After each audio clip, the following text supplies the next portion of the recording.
So hi, welcome. Mega64 Podcast here. We've had a very relaxed week, actually. We didn't put up any new videos. We're all recovering from GameDays, which was last weekend. Everybody who came out, thank you very much. Nobody's seen that online, but I guess we could show it off. Do you want to show it? No, don't show that, actually. Don't show that. Oh. That's some, private stuff. If you came out to GameDays, you may have received some special merchandise. I hope you had fun. I had a lot of fun. Yeah. Y'all had a good time? I had the most fun. I mean, this year was bigger and better, and so I feel like so much more interactive. Like, there were so many more events that people kind of got together and went out and did stuff socially. Yeah. It was great. This was our 4th annual GameDays. This was the first time we added a second day. We added a pre-day event where we went to a hotel. We had a, kind of like a panel, a screening where we invited all our fans to come out. We served some food. We mixed it up, and I felt like it worked out really great. I think everybody was pretty happy. You guys attended the event. Yeah, that was cool. I liked how good the questions were with the pressure of a pure Mega64 panel. Yeah. They were like the best questions ever squeezed out of a crowd. We have a lot of complaints sometimes at our panels that the questions aren't very good, but, when you go to GameDays, you get the creme de la creme. It's true. I felt really bad, though, because the questions were really, really good, but our answers were like, oh, fuck, that's a really good question. I don't know what, I'm sorry. Do you think that they were intimidated by the good questions? Yeah, I feel like there's a ratio. The worse the question, the better the answer. Right, and so the questions were all really good, and that led us to be, oh, man, good. Hey, good question. Next question. Yeah. They went all that way just to ask a question, probably. Yeah. You know what? It was really funny, too, like how Emily was saying. It was, like, intimidating for Mega64 fans to get up in front of Mega64 fans. No one went up at first. No one went up. One guy. One guy went up, and as soon as one guy did, like, 8 guys did. Yeah, that's true. Yeah. I think it was a lot of intimidation. It's way different at, like, a PAX or, like, an Animax. Yeah, Mega64 fans are kind of like a gang. I mean, we call them internet soldiers, Yeah, it's true. There's maybe a little bit of a hazing You guys are enlisted, process. This is the forum live. Would you guys say there is a hazing process to becoming a Mega64 fan? I don't know. I think we're pretty welcoming on the forum. I think people who show up there and... Good. There you have it. There's no hazing. We don't commit fatalities. Come we hang commit out. friendship. Garrett's welcoming on the forum. You heard it here first, folks. Yep. We had a lot of people come from... Our panel was awesome. We had like 200 people at the panel. We showed some stuff. We talked. We hung out. We had people come from all over. A lot of people came out from the UK. I want to give a shout out to all the UK fans that we know so well. Rachel and Rhett and Steve and the whole group. We had people come from New York. All over. It was really cool. I was very happy to see the amount of people who... Oh, and Royce showed up. Yeah. Whoa. Hey, that was crazy. Royce. Nobody knew. Yeah. No one knew. That was secret, and then he was there, and we all just... I think everyone murmured, like, is that Royce? Yeah, it was like, I think... Because there was definitely some talking around the office, I know, between me and Rocco, kind of like, do you think he'll come? Like, I don't know. I haven't seen anything. Like... Could be. It was very cool to see Royce. Royce, thank you so much for coming out. Thank you, Royce. That was actually, I think, a really big treat for people who are fans of the podcast and follow us and have followed us for a long time. Everybody knows who Royce is. You don't often get to see him, though. Yeah. So. See him and meet him and hang out with him and rides with him. And super nice guy. My pleasure, fellas, is what he's saying. He's there in the chat. He's a wealth of information. I had a really good time talking to him. He inspired me to do a new video I'm going to post to my YouTube channel tomorrow. What's the video? It's, should I say? Yeah, dude, say it. All right. All right. Play the breaking news Yeah, can we do clip? the breaking news I don't clip? know. I don't have one. I have the Blu-ray trailer. Will you How about play the theme song to Breaking Bad? I don't have... I have Shakespeare. All right. YouTube clip of the week. Hey, just whistle something. This Put the camera on yourself while you're whistling. Okay, yeah. A breaking news Breaking video. news. Right. This just in. Okay. It's not a figure update. It's not a Royce's watch update. We're going with the 2013 knife update. We're going to have a pocket knife update video coming. That's really cool. It is, yeah. That's cool. Right? It's like Royce does the watch update, and that gets like the classy, ritzy gentleman kind of crowd. Then you've got the knife update. It's like white trash but when city. you pulled out the knife, it looked like Derrick scooted away from you. Yeah. I don't give a shit. Hey, you think I'm a stranger to a knife? Please. It's me in a wife beater sitting in my garage. It really was Garrett and a wife beater sitting in his garage. I caught like the last 4 or 5 minutes of it. Yeah, see, that's Cool. But that Royce is like, I want to see this. I think this would be something that you should make. And I was like, I will. Garrett has a lot of knives. Do you have a lot of knives? Just give people a little taste of what's to come. I have a lot of knives. I 2 switchblades, a balisong, otherwise known as a butterfly knife. What else? There's Garrett a couple has stuff fixed you're not blades. supposed to have. Hell yeah. There's welcome, some stuff, by the there's way, some welcome to Twitch shitty TV. stuff, We are on Twitch TV. It's our gaming stream podcast site on the internet. It's shaped kind of like a bean. Oh, I know what that is. And while we're talking about weaponry, we can take this moment to thank our sponsor, SumoLounge.com. Boom. Check them out. Perfect place to holster your weaponry. They have a pocket on the side just for knives. Yeah, exactly. Hey, I threw a knife into a sumo chair, and I sat in the chair. I didn't even know the blade was there with me. The chair was so comfortable, it absorbed. Get a shot of that? I would not suggest doing that. No, this is a knife pocket right on the sumo. So if you're sitting there playing games, you can take out a knife. All right, look, think about this. If you have your sumo properly, properly set up and a home invasion occurs, what? I'll remember. They just invaded the wrong fucking home because you got the chair of death, baby. You got the sumo with the knife in it. Woo! Fuck them. Invade hell when I kill you.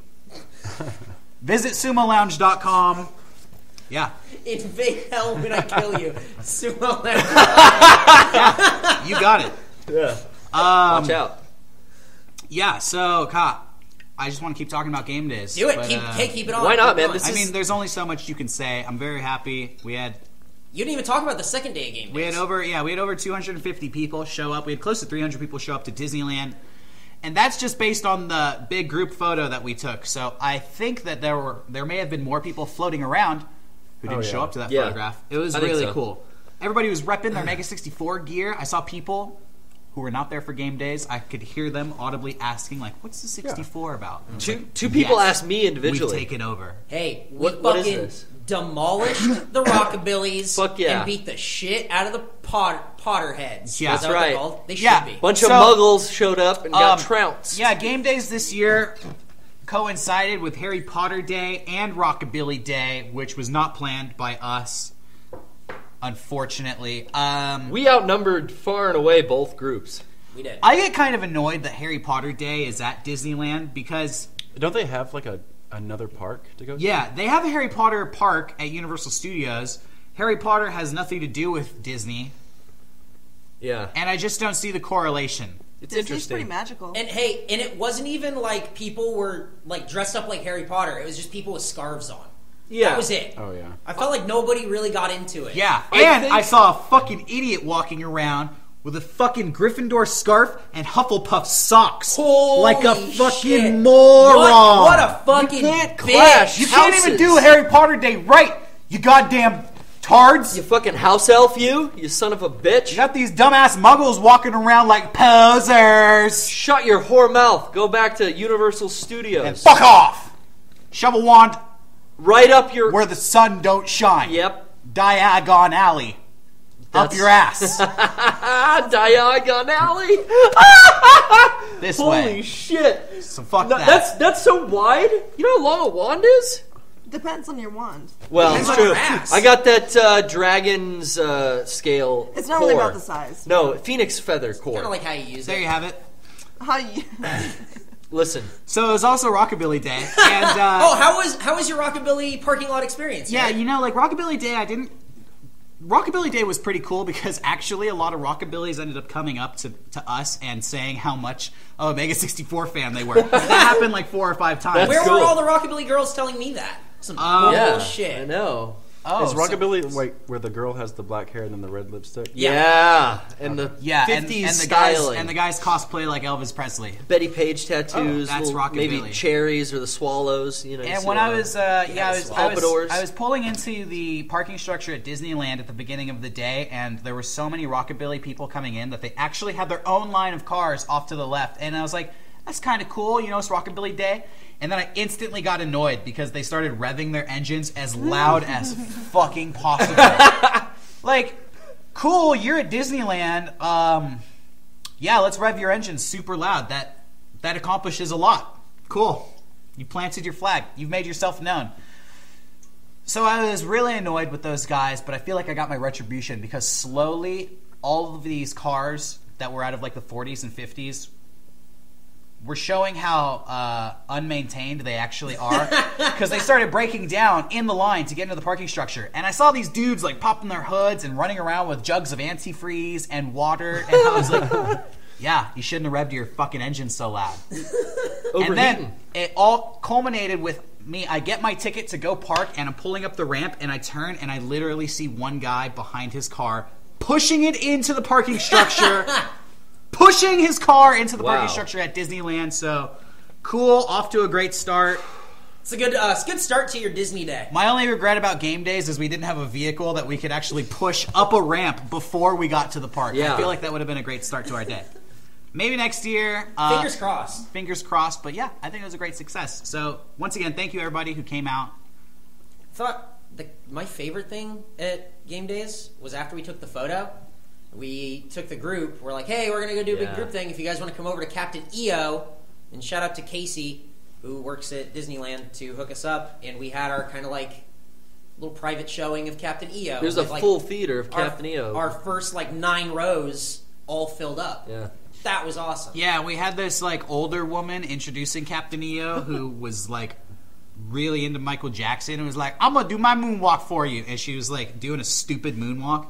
And everybody cheered, the whole theater went fucking insane for this lady. She loved it, though. As soon as the Mega64 fans saw that she was, giving it her all, they were like, fuck yeah. We cheered for her. We gave her, a standing ovation. That was, that's probably, her best day. Oh, she was so excited when we left. She was, out there going, oh, thanks for coming. Oh, thank you. Oh, yeah. Thank she you. was stoked. It was awesome. Everyone showed her such a fucking good, is that the first time you guys have seen Captain EO? That's the first time I've been to Disneyland. Wow. Period. Whoa, really? Did you like it, or was it a letdown? No, it was cool. Do you feel like there's even more stuff you didn't get to see?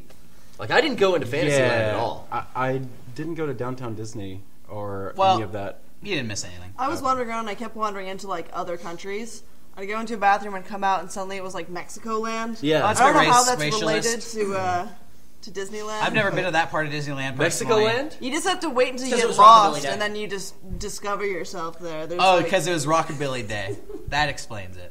Thank you, all Eric. the land. I stumbled across Frontierland. Didn't even know that was a thing.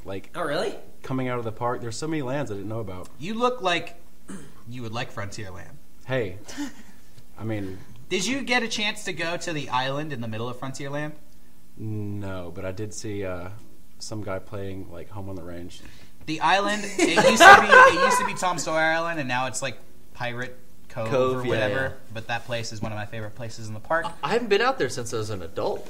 Yeah, the only thing about Gamedays that's kind of a letdown for us at Mega64 is we don't get to ride all the rides we want to do because we have to herd almost 300 people around, but it's still fun. Also, Haunted Mansion is bullshit when we go.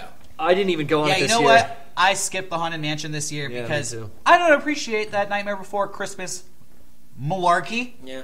So is it Halloween themed or Christmas? No, themed? it's Nightmare Before Nightmare Christmas Before themed. Christmas themed. Instead of So just it's going to be haunted like that house. until Christmas is Yeah. over. Yep. Yeah. Which we should. I mean, why even keep complaining? Because it's been this way for so long. Hey, you talk to some people and that's their favorite thing ever. Yeah, so. and The that's line true. is huge for it. That's why I didn't want to go on it because the line was just too long. I ended up taking a little group, and I think some of my favorite times were when the big groups would split off into little groups, and I took a half dozen people out to go get some Vinylmations and go get some coffee and stuff. And then at one point we had a little group, me and Sean and a couple people. We all did the shooting range. Yeah, that's cool. the coolest thing I think about Gamedays is that we bring all the Mega64 fans together, and then they break up into little factions, and a lot of people plan their own programming and provide their own entertainment. Disneyland is there, so I know a lot of people visited Disneyland the day we went, and then the days prior to us going. So even the days after. Yeah, and a lot of people went to California Adventure, and a lot of people, I remember, I think a big group or a couple groups planned dinners at Disneyland on their own, and it was really cool. People were going off, socializing, partying, splitting off, coming back together. Jordan It's a beautiful thing. Jordan from Rooster Teeth and his girlfriend Holly came out to Gamedays, and that was the first time Holly had ever been. And then we broke down on Indiana Jones, and we were late for the first meetup. God, and then they went on Indiana Jones again later, and it broke down again. I think Jordan's just the worst driver. Yeah, Jordan's a shit fucking driver. Jesus. Yeah, Jordan sucks. Rooster Teeth, they need to get rid of that guy. He's Give him the axe. He got a 24-hour layover on his flight to Australia this weekend. Yep. So he's eating shit in Dallas. They put him up in a hotel overnight. I think he's in Brisbane now. Oh, is he already there? Yeah. The supernova's going on. The ride breaks down. The flight breaks down. Yeah, what the fuck? That guy's bad luck. Hey, when you guys took like little groups, I don't know if you did this, but when you guys had like little groups around Disneyland or whatever, kissed them all on the forehead. I didn't kiss any fans. Me neither. Did anyone stop and get like a turkey leg? Fuck no. Fuck no. The turkey legs. Okay, hey, straight up, Disneyland pimp talk. The turkey legs are off limits. If you're a true pimp, no turkey legs for you. It's a greasy mess. That is it's what. A hot dog with a bone in it. Yeah, that is a hot dog with a bone. Exactly. Yes, it is. That is for the common Disneyland attendee. They can enjoy. Let them eat turkey legs. But the Disneyland pimps, we stick to the bread bowls, mint juleps, the mint juleps. Yep. Maybe we'll go to Pizza Porta for feeling wild. What about a Dole Whip? Of course. Hey, shh! Don't talk about that on camera. Never mind. But the turkey leg. Sorry, Disneyland, I love you. The turkey leg is bullshit. It is a hot dog on a bone. Where do they get the bone from? Where do they get the bone from? It's okay. So that is meat compiled from multiple different animals. What animal is giving up the bone? Whoa! Giving up the bone. Who's giving up the bone? Not this guy. Sorry. You don't give it up? Did somebody hear? Somebody at GameDays told me that they saw a girl eating a turkey leg and she was wearing a shirt that said turkey leg. Somebody told me about that Holy too. Fuck! And apparently it's an officially licensed shirt by Disneyland. It's a shirt with a picture of a turkey leg that says turkey leg, and some guy came up and told us about a girl who had it that was eating a turkey leg. Does it just She's say really into fucking turkey legs. turkey leg and that's it? Is it turkey? No exclamation. No. It's hot dog. It's more leg than it is turkey. Yeah. So it's like a corn dog-less corn dog. It's this big. Yeah, but it's the size of like it's fucking your head. giant. Yeah, it's pretty big. When me and Brian took this group around, this girl's like, "Yeah, I want to get a turkey leg." So she bought a turkey leg, and she was so small it looked like it was half her size. Like it was almost her size, and she ate the whole fucking thing. Jesus Christ! I had a delicious churro as a snack when we were out in World of Tomorrow. I saw so many people sucking on churros, and it grosses me out so much. We had a big line in front of churros. Why not GameDays? Yeah, like a lot of people were reenacting the scene from the video. They're just like gonna lip over it and just soggy, like halfway down. Sucking on it. Yeah, just sucking on a churro. Oh, what the fuck? You hollow it out. You got to get that cream out of the shaft. It's the best part. There's no cream. Yes, there is. Not dude. at the Go Disneyland suck a churros. churro, brother. You're talking about that cool sounds like a taco shop. 1940s insult. Tacos chop. Suck a churro. Go suck a churro. Hey, if you get mini churros from Jack in the Box, even they got the cream inside. That's the taco shop style. Yeah, it is. So yeah, do your Wikipedia churro, and it'll talk about the cream inside the shaft. We all had, did you guys eat when we had the dinner at the Hungry Bear? Yeah, okay, I want to thank Disneyland because they're all watching. Everybody in Disneyland is tuned in right now. Hey, Alice. Hey, Ariel. They were very accommodating to us. And, we had a big group of 300 people. The Hungry Bear opened up the back patio. That was nice. That was the first time we were upstairs. Yes. And, first class citizens. I had a blast. I did, too. It was really cool. Did you guys stay till midnight? In the back was really cool. No, me and Eric and Brian Did you stay till left. midnight? Yeah. No, we had to go to work the next day. Kevin was the only one there till midnight. Yeah. I left at like 8 o'clock. There was like a big ass group that stayed till over midnight. 100. Over 100 people stayed till midnight. So good. Hey, if you guys were midnight pimps, good job. So there you go. Way to go. So we hope everybody who came out enjoyed themselves. Hope to see you again next year. It was a lot of fun. I want to make that day before even bigger. I want it to be better because I think that made the day at Disneyland awesome. Low key, it was just like it wasn't like a day where it's hey, let me get a picture, hey, let me get an autograph. Yeah. It's like hey, let's just hang out all day. Let's just be best friends. It was awesome. That's exactly what I think we got all that out of the way on Saturday. Really cool. Give me a big old hug. So if you missed the day before event, try to get tickets to it next year because that was a blast. I thought that was a lot of fun. They gave away a lot of stuff. Yeah, we had the worst raffle of all time. They're the best raffle of all time. We had cool ass giveaways. Thank you also to our friends at Funimation who sponsored, in part, our panel. They provided us with bags for everybody and some giveaway stuff, some raffle stuff. And anime DVDs to give away. It was very cool. We had giveaways, raffles, shirts, posters, prizes, DVDs. Dude, GameDays fucking ruled. Were you there? Oh, you weren't? Sucks to be you. We had people from the UK go, so I don't want to hear, if I was in California, I'd go. No excuse. Kevin, Frank, he did receive through a trade, I think, the Secret Diaries Blu-ray from Funimation. Yeah. Has he watched that yet? You find out? I don't know. I haven't followed. Well, maybe I'm pretty text sure. them and we'll get back. No, he only got one half of them. Yeah, I heard that Derrick created a problem in Frank's life. What? I think No way. you guys gave away 2 of them. Because he got this volume is hilarious. 2. Together. There's a part 1 and a part 2. Frank got volume 2 of the Blu-ray anime and just went, I can't watch it without volume 1. You created an issue. Frank's mad that he now has to go buy volume 1 of the second volume that he got for free. He traded me the bear mask for it. Oh, yeah. He better love Secret Diary. We did give away in a raffle, we gave away the original Marcus puppet from version 3 and Marcus's Corner. The Marcus that ate the chili dog. The Marcus that jumped in the ocean. A lot of cool stuff. So if you're a Mega64 fan, you were there. Basically. And if you weren't there, you're not a fan. If you sent us $25 after the fact. We're making everybody jealous if they didn't go. So well, that's good. We gotta ramp them up. 2014, motherfuckers. Dude, hey, Derrick, some guy asked me the other day on Tumblr, hey, are there any details for GameDays 2014 yet? It's happening next year. Well, yeah, we'll be back at Disneyland. Keep an eye out. We'll give you more information. Definitely. We're definitely going back. Yeah. I think that's without a question. We'll be there again. So yeah. Get ready. We'll see you next year. Woo! Fuck it. Good night. Good night. No, we got more to talk about. We do. About. We put up the Last of Us. We did. We did put up 2 videos that we haven't mentioned.